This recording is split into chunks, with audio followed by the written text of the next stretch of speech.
ඔයාලමට කෙරෙන සුහද ආරාධනයයි මේ.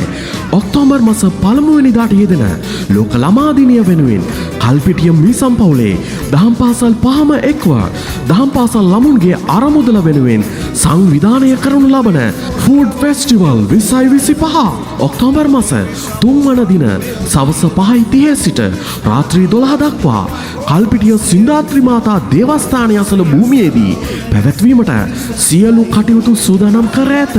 එදින පැමිණෙන ඔබට ආහාර වෙළඳ සැල්, වෙළඳ කුටි, වීදි නාට්‍ය, ගේම්ස්, DJ, කැරෝකේ ගායනය සමගින් විනෝදාස්වාදය ගෙන දෙන විශේෂාංග රැසකින් ඔබව පිනවීමට අප සූදානමින් සිටින්නෙමු. ප්‍රවේශපත්‍ර ළමුන් සඳහා රුපියල් 20ක්ද, වැඩිහිටියන් සඳහා රුපියල් 50ක්ද ඒ දින ඇතුල්වීමේ දොරටුවෙන් ඔබට ලබාගත හැක. එසේනම් ඔබත් එන්න, පවුලේ හැමෝම සමගින් සතුටු වන්න.